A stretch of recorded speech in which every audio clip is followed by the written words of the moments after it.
हाँ, good morning बच्चों। आज का अपना विषय शुक्राचार्य यानी शुक्र की शुक्र नीति। जैसा कि पिछले लेक्चर में अपन ने डिस्कस किया, जो अपना पेपर सेकंड है उसका नाम है प्रतिनिधि भारतीय राजनीतिक विचारक, रिप्रेजेंटेटिव इंडियन पॉलिटिकल थिंकर्स। और इस पेपर में अपने को 3 विचारक प्राचीन समय के पढ़ने हैं, एंशिएंट पीरियड के, जिसे मनु, कौटिल्य और शुक्र, जिसमें अपन मनु और कौटिल्य पढ़ चुके हैं। आज अपना जो टॉपिक है वो शुक्र नीति है। मनु कौटिल्य को पढ़ने से पहले अपन ने पॉलिटिकल थॉट, राजनीतिक चिंतन पर चर्चा करी और यह अध्ययन किया कि राज्य हमारे सामाजिक, आर्थिक, राजनीतिक जीवन का एक महत्वपूर्ण यानी सर्वाधिक महत्वपूर्ण और प्रभावी अंग रहा शुरू से। इस रूप में राज्य और उसकी संपूर्ण संस्थाओं पर हम शुरू से विचार करते आ रहे हैं। राज्य और उसके संस्थाओं का सामाजिक जगत से क्या संबंध है, राज्य का प्रादुर्भाव कब और क्यों हुआ, राज्य का स्वरूप कैसा है, उसकी उपयोगिता क्या है, राज्य का लक्ष्य क्या है, उसका कार्यक्षेत्र क्या है और कहां तक उसका कार्यक्षेत्र फैला हुआ है, राज्य की संप्रभुता का स्वरूप कैसा है, आदि कई प्रश्न शताब्दियों से चिंतन का एक महत्वपूर्ण विषय रहा। और हम इन सब को राजनीतिक चिंतन के नाम से पुकारते हैं। राज्य संबंधी जो मौलिक प्रश्नों पर विचार विमर्श हुआ और जो चिंतन हुआ उसको राजनीतिक चिंतन के नाम से जाना जाता है। तो इस प्रकार यह चिंतन उतना ही पुराना है जितना कि राज्य का स्वरूप है। राजनीतिक चिंतन के विस्तार की जानकारी हमें प्राचीन, मध्यकालीन और आधुनिक प्रमुख विचारों की रचनाओं से प्राप्त होती है और प्रत्येक विचारक की राजनीतिक मान्यताएं उसकी अपनी स्वयं की दार्शनिक धाराओं से, धारणाओं से, उसके मूल्यों से प्रभावित होती हुई दिखाई दी। मनु, कौटिल्य और शुक्र, उसके बाद हमें पढ़ना होगा राजा राममोहन राय, दयानंद सरस्वती, बाल गंगाधर तिलक, गोपाल कृष्ण गोखले, एम.एन. रॉय, पंडित जवाहरलाल नेहरू, भीमराव अंबेडकर, जयप्रकाश नारायण आदि। अब राजनीतिक चिंतन के जब हमने स्रोत देखे, जब हमने राजनीतिक चिंतन की विशेषताएं देखी और जो हमने राज्य की उत्पत्ति के बारे में अध्ययन किया, उसी क्रम में हमें आज शुक्र नीति के बारे में पढ़ना है। और शुक्र नीति में हमें सबसे पहले चीज पढ़नी है कि शुक्र नीति का जो रचना काल है, कि उसकी रचना का कौन सा समय है। उसके बाद हम पढ़ेंगे शुक्र नीति की जो विषय वस्तु है, जो उसका सब्जेक्ट मैटर है। फिर पढ़ेंगे दंड नीति क्या है, नीति शास्त्र का क्या महत्व है, उसके राज्य संबंधी विचार क्या है, राज्य का सप्तांग सिद्धांत क्या है, राज्य का कार्य क्षेत्र क्या है, राजा क्या है, राजा के गुण क्या है, उसके कर्तव्य क्या है, उसकी दिनचर्या क्या है और राजा की सत्ता पर किस प्रकार का नियंत्रण शुक्र नीति में बताया गया है। मंत्री परिषद, मंत्रियों की संख्या, उनकी योग्यता, उनके कर्तव्य आदि का विस्तृत विवेचन किया गया है। और इसी क्रम में प्रशासन के कुछ महत्वपूर्ण पहलुओं का भी शुक्र नीति में चर्चा की गई है।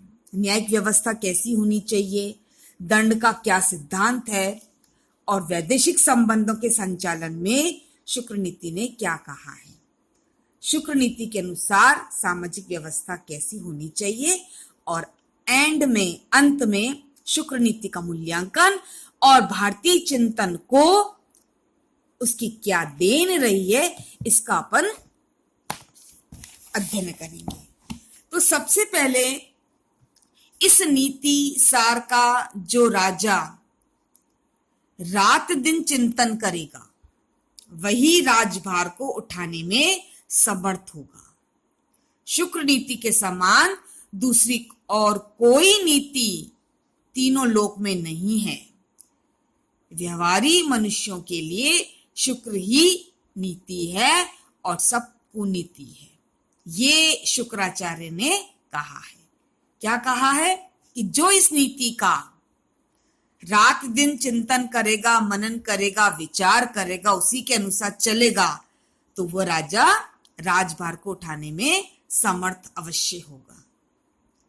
और जो प्रैक्टिकल मनुष्यों के लिए शुक्र की ही नीति है, बाकी सब नीतियां कुनीति है, यानी सब नीतियां बेकार है, ऐसा शुक्राचार्य ने कहा है। प्राचीन भारत के राजनीतिक चिंतन में जिन व्यक्तियों को बहुत महत्वपूर्ण और अधिक सम्मानजनक स्थान प्राप्त है उनमें निश्चित रूप से शुक्राचार्य है। शुक्र नीति शुक्र का सर्व प्रसिद्ध ग्रंथ है और जहां तक इसके रचनाकाल का प्रश्न है विद्वानों में कुछ मतभेद दिखाई देता है। शुरू में यह कहा गया कि यह शुक्र का अपने शिष्यों को दिया गया उपदेश है। एक अन्य संदर्भ में लेखक ने इसे भगवान ब्रह्मा द्वारा मनुष्य मात्र के हितार्थ रचित नीति सार का सारांश बताया। वस्तुतः इस स्थिति को स्वीकार कर पाना कठिन है और कुछ लेखक भारतीय राजनीतिक चिंतन के क्षेत्र में आगमन काफी बाद में हुआ अपनी रचना को अति प्राचीन काल की रचनाओं से जोड़ने का प्रयत्न करते हैं। तो इस प्रकार से अपनी विषय वस्तु और विवेचन की शैली के आधार पर शुक्र नीति कौटिल्य के अर्थशास्त्र के बाद की रचना दिखाई देती है और डॉक्टर घोषाल ने इसकी रचना 12वीं और 16वीं शताब्दी के मध्य मानी है। यानी जो 12वीं और 16वीं शताब्दी के जो बीच का पीरियड है वह घोषाल के अनुसार शुक्र नीति का पीरियड है। वस्तुत स्थिति यह है कि इसका अधिकांश भाग 11वीं और 12वीं शताब्दी में लिखा गया और कुछ भाग 14वीं शताब्दी तक जुड़ता चला गया। यानी 11वीं से लेकर 14वीं शताब्दी के अंत तक संपूर्ण शुक्र नीति का वर्णन दिखाई देता है। दूसरा जो अपने को चर्चा करनी कि इसकी सब्जेक्ट मैटर क्या है, विषय वस्तु क्या है, इसमें अपन कह सकते हैं कि शुक्र नीति में 4 तो अध्याय बताए गए हैं, 4 चैप्टर्स और करीब 2200 श्लोक हैं। पहले और दूसरे अध्याय में उसने राजा का महत्व, उसके कर्तव्य, उस सामाजिक व्यवस्था, मंत्री और युवराज संबंधी विचारों का विस्तृत विवेचन किया है। शुक्र नीति का जो तीसरा अध्याय है वह नीति शास्त्र का विवेचन करता है, दंड नीति का विवेचन करता है, जिसका संबंध राजा और अन्य सभी लोगों से है।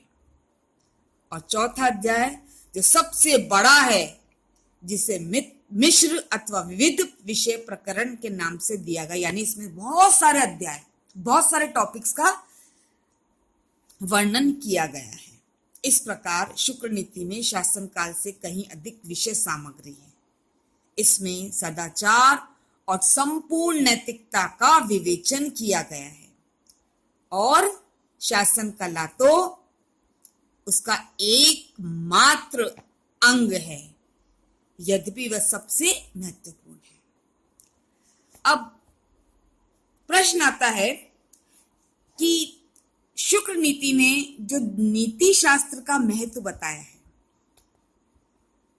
काबंधक की भांति शुक्र ने 4 प्रकार की विधाएं बताई है, आन्विशिकी, त्रयी, वार्ता और दंड नीति। ये चारों विधाएं मनुष्य के योगक्षेम के लिए आवश्यक है। अतः राजा को इन चारों ही विधाओं का सदा अभ्यास करना चाहिए। राजा को इन चार विधाओं की हमेशा प्रैक्टिस करनी चाहिए। आन्विशिकी में न्यायशास्त्र और वेदांत, त्रयी में धर्म, अधर्म, कामना और मोक्ष, अर्थ और अनर्थ वार्ता में है, और न्याय और अन्याय दंड नीति में आते हैं।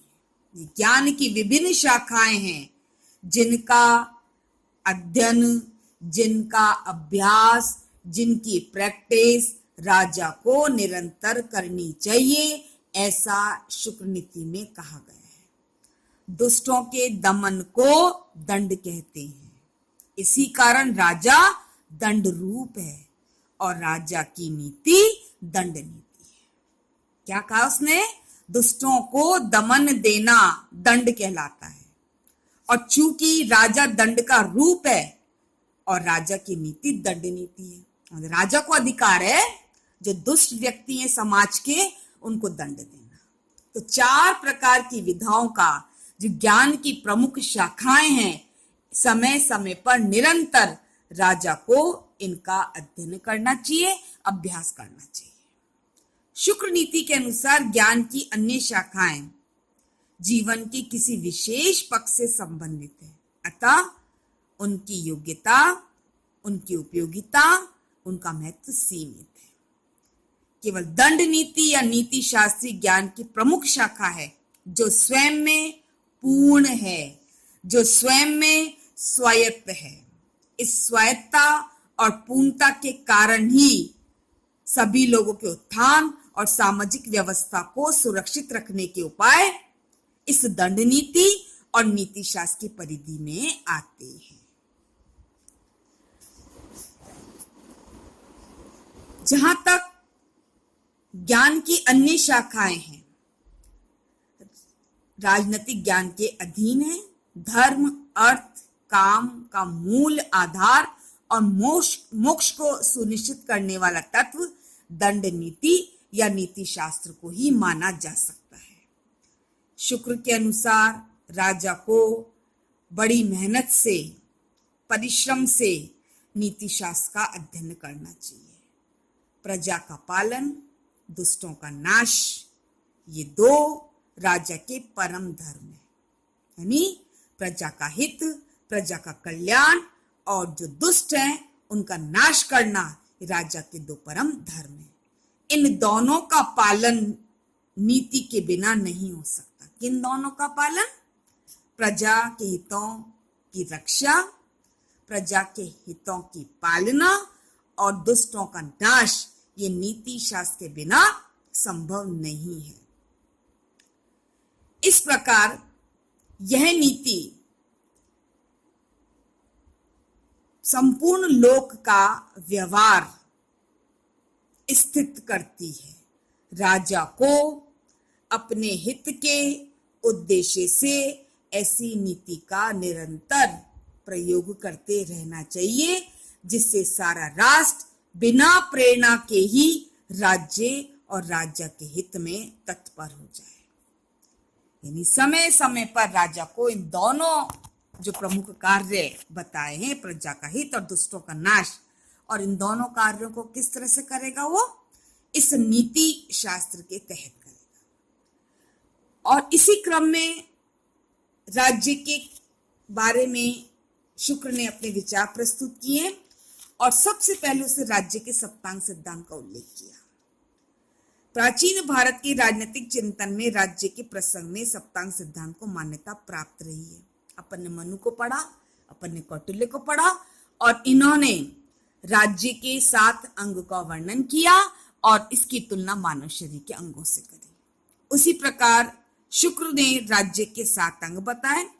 नंबर 1 राजा, मंत्री, मित्र, कोष, राष्ट्र, दुर्ग और सेना। और विशेष बात यह है इस नीति में कि इसने भी सावेवी सिद्धांत को अपनाते हुए, ऑर्गेनिक थ्योरी को अपनाते हुए एक स्थान पर राज्य की तुलना मानव शरीर से कर दी और इन 7 अंगों में राजा को प्रधान बताया और उसकी स्थिति उसने मस्तिष्क के समान करी, जैसे मनु और कौटिल्य ने भी यही किया। मंत्री आंखें हैं, मित्र कान हैं, कोश मुख है, सेना मन है, दुर्ग दोनों हाथ हैं और राष्ट्र राज्य रूपी शरीर के पैर हैं। इस प्रकार सावेवी सिद्धांत का प्रतिपादन शुक्र ने किया और राज्य की मानव शरीर से तुलना करते हुए उसने एक जगह राज्य की तुलना वृक्ष से की, पेड़ से करी और राज्य का जो राज्य रूपी इस वृक्ष का जो मूल है, जो जड़ है, उसने राजा को बताया। मंत्री उसकी डाल है, सेनापति उसकी शाखाएं हैं, सेना पल्लव है, प्रजा फूल है, पृथ्वी के भाग फल और भूमि उसकी बीज है।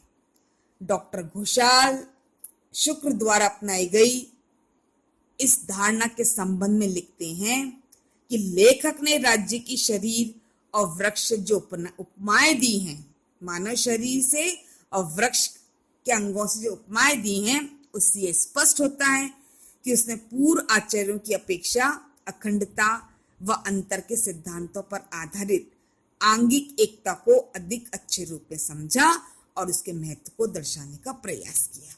ऐसा क्यों कहा? क्योंकि मनु और कौटिल्य ने सावयवी थ्योरी की बात केवल मानव अंगों से करी और यहाँ पर शुक्र मानव